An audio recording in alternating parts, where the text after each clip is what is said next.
Sevilla, periodista de larga trayectoria, escritor, columnista, fundador y conductor de su espacio en YouTube, Los Datos Duros, orgullosamente miembro de esta familia sin censura y quien con su resorterita también está dando la batalla en redes sociales con sus hilos en Twitter, ahora X, que tanto provocan chorrillo entre la fachiza. Mi querido Ricardo Sevilla, ¿cómo estás? Te saludo con mucho gusto. Igualmente me da mucho gusto, querido Vicente, este asunto del chorrillo me da mucha risa. Yo iba a entrar muy serio, muy aparatoso, porque creo que el tema es un tema que enardece. Yo tengo algunas preguntas antes de entrar a este asunto, al meollo del asunto. Quiero preguntar varias cosas después de haber escuchado a Amparo Casar ahí en la Cueva de los Malandros, llorando en el hombro de Ciro Gómez Leiva. Amparo Casar es una delincuente, ¿sí? Es una delincuente que ha cobrado más de 31 millones de pesos de manera arbitraria. Es una delincuente completamente. Ahorita le voy a explicar por qué. Vamos a hacerlo de manera más o menos socrática a partir de algunas preguntas que yo tengo, pero lo vamos a entender muy bien. Es una delincuente. Yo me pregunto, ¿no debería el Canal 11 ya rescindir el contrato de esta señora que ha cobrado indebidamente más de 31 millones de pesos? Se pensaba en enero que eran más de 17 millones de pesos, hoy se sabe que son más de 31 millones de pesos, pero no extraña que tengan a un personaje de dudosa reputación ahí sí, en Nexos, que es colaboradora de ahí, en Letras Libres, que también es colaboradora de ahí, en Excelsior, que es columnista flamante del periódico que maldirige Pascual Beltrán del Río, pero en el Canal 11, pues está demandada por Petróleos Mexicanos, está demandada por la paraestatal, pero bueno, entrémosle ahí al análisis, porque a lo mejor usted va a decir, ahí está hablando la víscera, Ricardo, ese es tu parecer. No, no es mi parecer, está demandada completamente. Claudio X González, Amparo Casar, protagonizan este nuevo escándalo. Un escándalo, Vicente, que revela desde mi punto de vista, siempre desde mi punto de vista, porque aquí yo ejerzo mi opinión, es la revelación de la maldad que se anida en el podrido corazón de estos personajes. Y usted ya le escuchó cómo está llorando de una manera desfachatada, pero además desfachatadamente pidió una pensión para ella, para sus hijos, cuando su esposo murió al caer del 12º piso de la torre de Pemex. Oye, pero ¿cómo conocía de esa información el presidente López Obrador? Haga usted cuentas, eso fue en 2004. Él era el jefe de gobierno capitalino, el presidente, ahora presidente López Obrador. Pero esa muerte, Vicente, fue catalogada como suicidio. Y como fue catalogado así, le iban a negar el pago a la señora Amparo, que quería tramposamente. La señora, que hoy es la cabeza visible, porque está la cabeza invisible de Claudio X González, pero ella es la prestanombres de Claudio, pues ella es la cabeza de Mexicanos contra la Corrupción y la Impunidad, y pide el pago de seguro, la ayuda de gastos funerarios, la pensión post-mortem, la pensión para ella y para sus hijos. Todo eso lo solicitó mañosamente antes de que existiera un dictamen pericial. Y los directivos de Pemex en ese momento le dieron tratamiento de accidente a sabiendas. ¿En qué año fue, Ricardo? 2004. 2004, pues habría que sacar quién era el director de Pemex en ese entonces, ¿no? Y si hay alguna relación de amistad con estos personajes, no me sorprendería, perdón por interrumpirte. No, tienes toda la razón, porque hay que platicar de quién es quiénes son estos personajes que están involucrados ahí. El dictamen pericial resuelve que se trató de un suicidio. Ahí también hay sospechas, Vicente, porque la ventana desde donde supuestamente se habría arrojado Carlos Fernando Márquez Padilla García, que es el nombre de quien fuera el esposo de Amparo Casar, pues era una ventanita, Vicente, una ventanita de casi 50 centímetros. ¿Cómo cupo ahí Carlos Fernando? Es un misterio que hoy mismo no se ha podido develar. En fin, Octavio Romero Oropesa, que merece o debe merecer toda nuestra simpatía por este arrojo y esta valentía, porque dice hoy con todas sus letras en la conferencia mañanera que Amparo Casar y Héctor Aguilar Camín, agárrese usted, Héctor Aguilar Camín, visitaron en ese entonces al procurador del Distrito Federal para pedirles que modificaran el dictamen.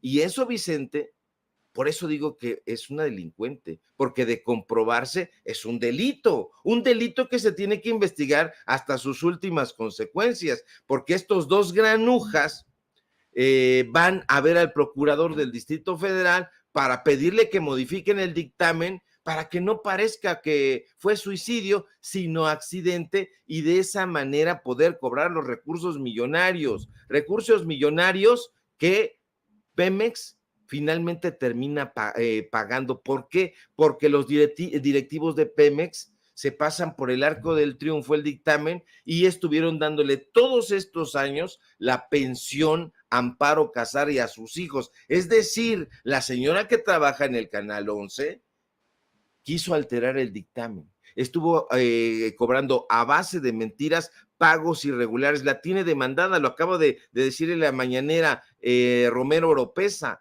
Cantidades millonarias que le fueron pagadas con dinero del pueblo de México. Y eso es precisamente lo que tiene enardecidos a estos personajes. Pues, ¿cómo llega este gobierno, investiga la paraestatal y dice, a ver, aquí está pasando algo extraño, por decirlo menos, y entonces le retiran la pensión, y no solamente le retiran la pensión, sino que la tienen demandada, y entonces por eso va ella y le dice a Ciro Gómez Leiva, oye, pues es que yo demandé. Claro, pero que diga por qué demandó, porque le quitaron la pensión que estaba cobrando de manera irregular, 31 millones de pesos. Ojalá que pague Amparo Casar, ojalá que ahí en el Canal 11 pongan atención, ¿quiénes son los panelistas?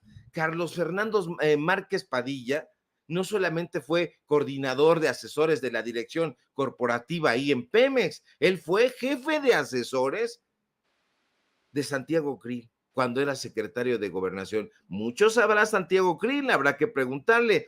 Fue también empleado del director corporativo de Pemex en ese momento. ¿Y quién era el director corporativo? Un señor que se llama Octavio Aguilar Valenzuela. ¿Le suena, no le suena más o menos? Bueno, él era hermano del que en ese momento era el vocero de la presidencia, Rubén Aguilar. Todo está perfectamente bien trazado. Estos personajes están involucrados en esa situación. ¿Usted se imagina a quién le gusta? A Fabricio Mejía Madrid, a Pedro Miguel, al Fisgón, o a quien usted quiera de los intelectuales de la Cuarta Transformación, por calificarlos de esa manera. ¿Se los imagina visitando al director de Petróleos Mexicanos o de cualquier otro lugar? Pues se supone que son escritores, se supone que son intelectuales, pidiendo oye, pues es mi cuata, ¿por qué no le ayudas ahí? Y esto que a todas luces pues fue un suicidio o lo califican de esa manera, ¿por qué no te haces de la vista gorda y lo presentas así para que ella se lleve una buena lana? Eso es inaudito. Si eso ocurriera en este momento con esos intelectuales o los que usted quiera, sería un escándalo monumental. Y todavía sale este cínico hoy, Héctor Aguilar Camín, a decir que es un golpe que proviene de Palacio Nacional. Por favor, esto tendría que hacer que renunciara, que cerrara la cortina de su pasquín Nexos, que dejara los paneles donde está ahorita participando, él haciendo los análisis ahí, en Latinos, ¿qué se puede usted esperar? En la propia revista donde está con Leo Zuckerman y toda esta gente. No, público memorioso. El presente de la comunicación se encuentra en estos espacios, no ahí donde están estos intelectuales aparatosos, vulgares y corruptos. Aplastado ahí Héctor Aguilar Camín, Vicente, hablando, pidiéndole ahí al procurador del Distrito Federal, oye, no, cambiemos esto para beneficiar a Amparo Casar. Y entonces, ¿con qué credibilidad va uno a pensar que lo que escribe esta señora en Excelsior? Tampoco se ha posicionado Pascual Beltrán del Río, debería de tomar cartas en el asunto el dueño de esa empresa, Olegario Vázquez Raña, y su junior Olegario Vázquez Aldir, y la deberían de poner en patitas en la calle, porque si cualquiera de nosotros tuviera esos señalamientos, ya nos hubieran pedido baja la cortina. ¿Por qué? Pues porque estuviste cobrando un dinero precioso y hay suicidio. ¿O qué va a decir ella? ¿Se suicidó o no se suicidó? Ojalá piense muy bien lo que está diciendo, pero creo que no lo va a hacer. Desafortunadamente estos medios de comunicación, espérate, ahorita la entrevistó Ciro, al rato va a tener ahí el foro en valga la redundancia, Foro TV, va a tener el espacio en Latinos, van a salir todo Senado sincronizado en el Universal, desde luego en Excelsior. Espérese usted en la noche de hoy, para mañana cuando mandan sus columnas, todos van a decir, pobre Amparo Casar, si ella es tan buena, es analítica, son una farsa. Vea usted nada más cómo se encuentran relacionados, no solamente en la corrupción intelectual, en esta conquista ideológica en contra del pueblo de México, sino que además están relacionados directamente con robo de recursos. Esto, Vicente, no tiene vuelta de hoja. La señora cobró de manera irregular más de 31 millones de pesos, metiendo ahí documentación, como decimos aquí en mi barrio, documentación hechiza. Esto lo vamos a seguir tratando, mi querido Vicente. Hay que estar al pendiente, te decía, de quienes eran directores. Tengo entendido que en esos días en los que muere el ex esposo de María Amparo Casar, hubo cambio de dirección en Pemex. Ojo con esto que te estoy diciendo, querido Ricardo Sevilla, porque es muy interesante lo que empieza uno a darse cuenta. Fíjate, te voy a dar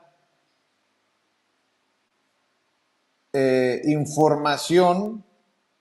Esto es muy, muy interesante porque hay nombres que fueron beneficiados o se beneficiaron o abusaron de esta puerta giratoria.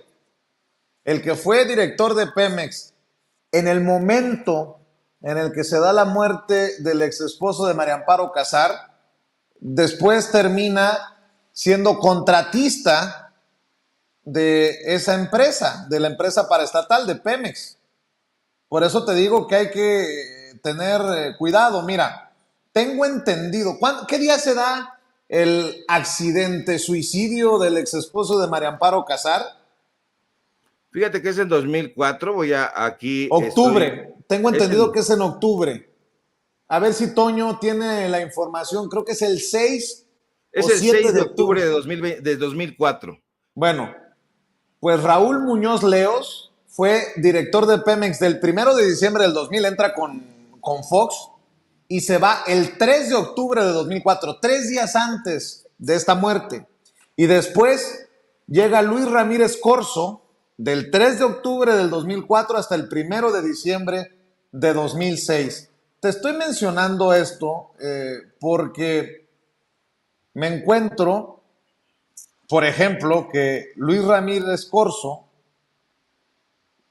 pocos meses después de que dejó en 2006 la dirección general de Pemex, creó junto a otros exfuncionarios una empresa petrolera en Texas. O sea, estamos hablando de el poder, en la élite del poder, mi querido Ricardo Sevilla. Tengo entendido que este personaje también está involucrado con otros nombres que aparecen en los Pandora Papers por contratos.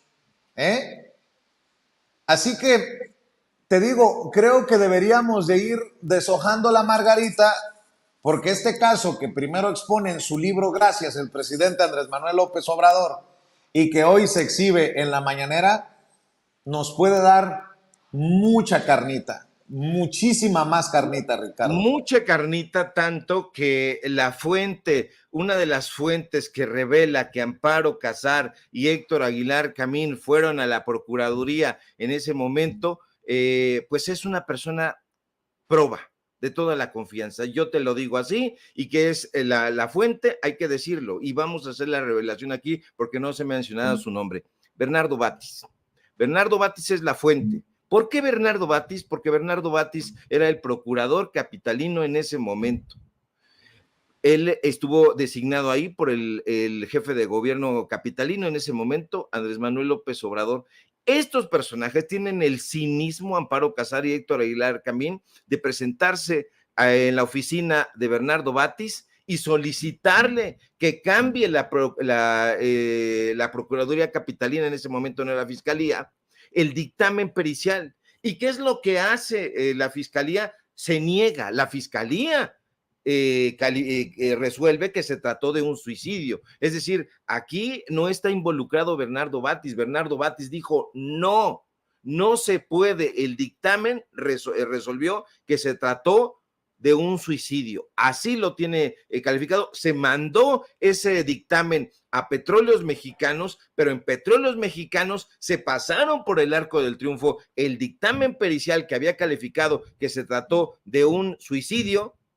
Y ellos dicen, bueno, pues no pasa absolutamente nada. Nosotros acá nos hacemos de la vista gorda y entregamos pensión. Entregamos pensión para Amparo Casar, pensión para sus hijos, indemnización, pago post-mortem, ayuda funeraria, etcétera, etcétera. Estamos hablando de 31 millones de pesos. Probablemente para estos personajes sean nada, pero para el pueblo de México, y además habla de la vileza, como un personaje que se percibe a sí mismo y quiere darle la idea a la gente que es un intelectual, y los intelectuales se supone debería de tener una visión siempre humanista. Bueno, pues esta señora no quiso verle la cara a la paraestatal con ayuda de los directivos de Petróleos Mexicanos, y lo consiguió. Viene este gobierno y entra Romero Oropesa a Petróleos Mexicanos, se hace la investigación, le quitan la pensión, se la retiran evidentemente por estas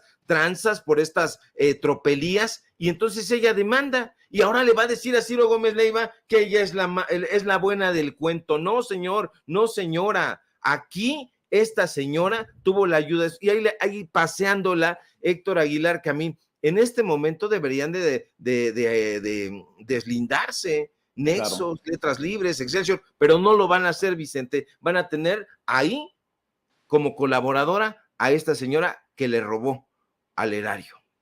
Pues si se menciona en el caso de María Amparo Casar a Héctor Aguilar Camín, yo preguntaría, ¿metió la mano para ayudar a María Amparo Casar el exdirector de Pemex o el en ese entonces actual director de Pemex? ¿Cuál de los dos? Si alguno. Porque el que dejó la dirección de Pemex 3 días antes de que muriera el ex esposo de María Amparo Casar era Raúl Muñoz Leos, acusado de corrupción y en su momento también vicepresidente nacional de la Coparmex. Pregunto, nada más pregunto, porque este señor, Raúl Muñoz Leos, fue un personaje de los más poderosos, por llamarlo de alguna manera, en la política mexicana. Conste que aquí estoy dando dos nombres. El que dejó de ser director de Petróleos Mexicanos el 3 de octubre de 2004, 3 días antes de que muriera el ex esposo de María Amparo Casar, y quien llegó después de él, Luis Ramírez Corzo, quien también terminó involucrado en temas de corrupción. Pues, ahí te la dejo para que sigamos rascándole, mi querido Ricardo Sevilla, para ver si el ex o el actual en esos momentos eran amigos de Héctor Aguilar Camín, de María Amparo Casar, y empezar a determinar quién metió la mano, dónde quedó la bolita. Oye, por cierto, mi querido Ricardo, no sé si tengas algún otro comentario sobre el caso de María Amparo Casar, porque también quiero que hablemos del extraño caso del obispo de Chilapa. ¿Qué desmadre se ha desatado con el fiscal en Morelos, Uriel Carmona, básicamente defendiendo al obispo, la Secretaría de Seguridad Pública dando a conocer información sobre el caso, y hoy ya es un desmadre en los medios de comunicación? Falta que aparezca el obispo y aclare qué fue lo que pasó. Dicen que hay registro de que entró a un hotel con una persona del mismo sexo, que le encontraron coca en el organismo, pastillas de Viagra, un lubricante, válgame Dios. Ahora sí que, como decía mi nana, que en paz descanse, Ave María Purísima, mi querido Ricardo Sevilla. Así es, mi querido Vicente, vaya caso el de Salvador Rangel Mendoza, este obispo emérito, emérito, es decir, para siempre, vitalicio, de ahí de la diócesis de Chilapa, pero en realidad la capital es Chilpancingo, Chilapa, o sea, tiene él influencia gracias al episcopado en toda esa región, y ahora sí que como dice la canción, Vicente, no andaba muerto ni secuestrado, andaba de parranda. Los propios medios de comunicación corporativos han ayudado a develar lo que ha sucedido, se han dado a conocer exámenes toxicológicos que, como tú bien apuntas, muestran la presencia de cocaína y bueno, pues otros estupefacientes. No hay marcas de cuello en ninguna parte, no hay ningún tipo de forcejeo. Se entrevista también a los paramédicos dijeron, y yo creo que eso cayó muy mal en la versión de la Procuraduría de Morelos, y bueno, pues el señor, reportan los paramédicos, estaba inconsciente, desnudo, en una habitación que ya vimos ahí que cuesta 199 pesos, que es el Hotel Real de Ocotepec, y los paramédicos presentan además las pertenencias del paciente, entregan ahí la bolsa negra, ahí el pantalón de vestir, y bueno, pues sí, se encuentra toda esta parte, gel lubricante, un estuche con condones, 6 condones tenía de acuerdo a lo que dicen ahí, y bueno, pues uno estaba abierto, vaya usted a saber si lo usó o no lo usó. Se habla de las pastillas azules, las famosas que tienen el nombre de sildenafil, lo pueden ya, son nombres comerciales ahí de Viagra y otros nombres. En fin, como tú dijiste hace un momento, a nosotros nos importa un cacahuate, las tendencias, pues lo que hace la gente con su vida, pero si se dan, también lo apuntaste, golpes de pecho, híjole, no hubo secuestro express, no hubo para nada. El teléfono también, tenía 2 teléfonos o tiene 2 teléfonos, uno estaba cargándose, otro estaba apagado. Ahí sería muy importante que se continuaran estas investigaciones. Se habla de un automóvil que tenía este personaje. Yo creo que si el vehículo aparece, porque no ha aparecido hasta este momento, se podría saber si la ruta que recorrió este personaje. Pero mira, la Iglesia Católica está metida en un nuevo escándalo. Esto no le ayuda tampoco para nada, porque estuvieron lanzando comunicados y estaban muy enojados en el episcopado y dijeron, bueno, pues, ¿dónde está? No aparece. Y es lo único que han dicho. Han estado muy enojados cuando la supuesta desaparición, emiten un comunicado en la conferencia del episcopado y nada más. Están callados. Está callada el episcopado, está callado el propio Rangel Mendoza, que fíjate, ha sido un obispo sumamente polémico, porque usted recordará que este personaje fue señalado por haber llevado a cabo una negociación con 2 de los principales bandos criminales de la zona, de Morelos, de Guerrero. que son los tlacos y los ardillos. Y entonces se dijo que este personaje habría estado ahí para tratar de negociar una tregua y que se restableciera la paz en Chilpancingo y otras zonas de Morelos. Este personaje está muy, muy señalado, insisto, no nos importa lo que está haciendo, pero se supone que tiene votos, es decir, es un asunto, Vicente, en el que hay que meterse a fondo, porque en los últimos años la Iglesia Católica ha protagonizado escándalos tremendos que tienen que ver con este tipo de acciones, con este tipo de situaciones, pero que tienen que ver también con los abusos sexuales, que tienen que ver con los vínculos de varios personajes eminentes o prominentes de la Iglesia Católica vinculados con el crimen organizado. Se han investigado 426 sacerdotes en la última década por presuntos casos de abuso sexual. Es decir, hay muchísima carnita, como dirías tú, para escarbarle a este tema, pero definitivamente los escándalos de la Iglesia Católica no deberían de ocultarse. La Iglesia Católica debería de hacer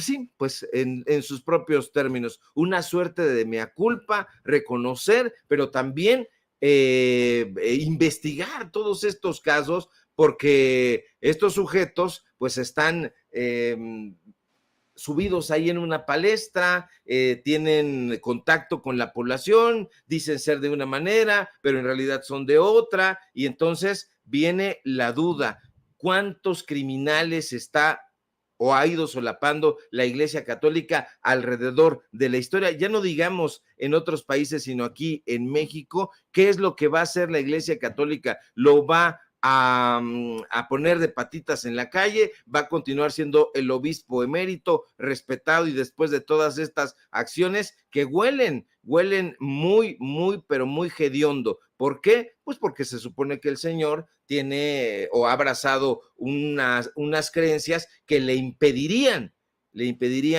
llevar a cabo ese tipo de acciones. Pero bueno, eso va más allá de un asunto de conciencia. Se tiene que investigar porque el señor ha vulnerado la ley, Vicente. Así es. Oye, Ricardo, y nada más para cerrar, maestro. Hoy es el Día Internacional de la Libertad de Prensa, ¿no? Sí, también del albañil. Yo me siento más albañil que periodista, así que le mando, permíteme, antes de entrarle al asunto de la prensa, déjame mandarle un saludo a los amigos al Tejón, al Tornachito, a Don Juan, a toda la banda de maestros albañiles con los que he tratado, me caen muy bien. Yo me siento muy albañil porque vamos construyendo con tabiques una opción periodística, y bueno, pues eso ya tiene que ver con la libertad de expresión. Entonces, saludo a todos, Vicente, tanto a los amigos en el Día de la Santa Cruz, que ahorita están, dijiste tú carnita asada, Vicente. ¿Cómo que carnita asada? Eso no se estila aquí. Aquí se estilan los michotes, la barbacha, las carnitas. Bueno, me acordé de Sonora, mi querido. Ay, así es que eres norteño. Oye, pero iba con mi sarcasmo al Día de la Libertad de Prensa por algo, mi querido Ricardo Sevilla, porque nosotros somos pseudo periodistas en medio de dudosa reputación. En el Día de la Libertad de Prensa, en el Día Internacional de la Libertad de Prensa, rindamos homenaje, guardemos respeto por aquellos y para aquellos que sí ejercen la libertad de prensa, como Víctor Trujillo, el hombre detrás de Broso, que a la hora de entrevistar a Santiago Tajada, lo confronta, lo arrincona y después se da la vuelta y le pone las nachas. Vea y escuche. ¿Tú no tienes nada que ver con la mafia inmobiliaria? No. Mira, esto es una invención que creó el gobierno y déjame decirte por qué. Y el problema también lo voy a reconocer, ¿eh? Salimos tarde a defender algo que el cártel o la mafia inmobiliaria, como lo han querido llamar, ese está en el palacio, en la oficina de la jefa de gobierno, y déjame decirte por qué. ¿Quién otorga el uso de suelo? Fíjese nada más, ya. en el Día Internacional de la Libertad de Prensa para esos valientes comunicadores que entrevistan como Broso a los señalados por investigaciones periodísticas. Nuestro reconocimiento. Fíjese nuevamente cómo arrincona al personaje, lo tiene ahí frente a frente, cara a cara, viendo a la bestia a los ojos y termina dándole un besito. Vea. ¿Tiene nada que ver con la mafia inmobiliaria? ¿No? Mira, esto es una... ¿Qué es esa invención que creó el pregunta? O sea, hay señalamientos a Santiago Taboada, el candidato del PRIANREDE a la jefatura de gobierno, y le preguntas, tú no tienes nada que ver con el cártel inmobiliario. Hay personas que no, si celebran el Día Internacional de la Libertad de Prensa, si conmemoran el Día Internacional de la Libertad de Prensa, como Víctor Trujillo, es porque no tienen vergüenza. Mi querido Ricardo Sevilla, para cerrar. Yo no sé si podía cerrar, mi querido Vicente, porque don David estaba yo riéndome y me apagó el micrófono y no quiere escuchar mi risa, sino la de Broso. Y yo tengo que hacer el reclamo. Le gusta más la risa de Broso. No, no puede ser posible, mi querido don David. Desactiva mi risa. Yo tengo una risa carismática también. Fíjate, le pregunta a Broso, el payaso tenebroso, vulgar, mezquino. Es como si me preguntara a mí, ¿usted está calvo? Y yo le dijera, no, ¿cómo crees? Es una mentira que han querido esparcir mis odiadores. Por supuesto que es el líder del cártel inmobiliario, eso se ve a kilómetros, pero evidentemente tiene que salir con esa payasada. ¿Es usted, tiene algo que ver con el cártel inmobiliario, la mafia inmobiliaria? No, ¿cómo crees? Yo soy un hombre bueno, soy un hombre probo y quiero el bienestar para toda la gente aquí en la Ciudad de México. Son unos descarados y estos personajes ya no tienen absolutamente ninguna credibilidad. Ni el líder de la mafia inmobiliaria, llamémosle así, ni el payaso que nunca ha tenido los suficientes arrestos para plantarse y decir, yo soy Víctor Trujillo y me voy a dejar de payasadas. Voy a hablarle desde mi punto de vista. No tengo que tener este disclaimer por si la defeco, entonces le echo la culpa al payaso. Ah, es que el payaso es el misógino, es que el payaso es el acosador, es que el payaso es el burdo. Yo no, Víctor Trujillo no. No, nosotros no tenemos que andar con payasadas para decirle en su cara a este señor que es un chayotero, que trabaja a las órdenes del tramposo Roberto Madrazo y que ese medio de comunicación aspira a ser el único chayotero que hay. Todos los días nosotros le presentamos a usted un reporte, una radiografía periodística de los diferentes acontecimientos que están sucediendo en México. Pero este señor, junto con Loretito, todos los días, y desmiéntame usted, si no, han estado lanzando diatribas en contra del presidente López Obrador y en contra de la Cuarta Transformación. No salen de ahí. Siempre lo mismo, son como Raúl Velasco, siempre lo mismo, pero afortunadamente, Vicente, la gente está ya huyendo de esos espacios porque sabe perfectamente que más allá de sus payasadas, estos sujetos, en lugar de periodistas, son simple y burdamente payasos. Mi querido Ricardo Sevilla, cerremos invitando a la audiencia con la promesa de que vas a sacar un hilo que va a dejar la víbora chillando en la X antes Twitter, y para que te respalde esta audiencia diferente e inteligente en tus espacios, en tus trincheras. Claro que sí, mi querido Vicente, público memorioso. Síganme en mis redes sociales, síganme por favor en X antes Twitter, @SevillaCrítico, en Facebook Ricardo Sevilla y nada más. Síganos por favor en Paralelo 24, este portal de investigación periodística. Síganos en Los Datos Duros. Hoy tenemos informativo en punto de las 9 de la noche, por supuesto aquí en La Familia Sin Censura, y en un ratito más subimos con esto que nos acabas de decir, mi querido Vicente, datos muy interesantes, datos duros, subimos el hilo porque sí, hay que seguirle revelando y develando a la gente quiénes son estos corruptos que han desvalijado a la nación. Un fuerte abrazo, excelente fin de semana. Gracias, mi querido Ricardo Sevilla. Prepárese por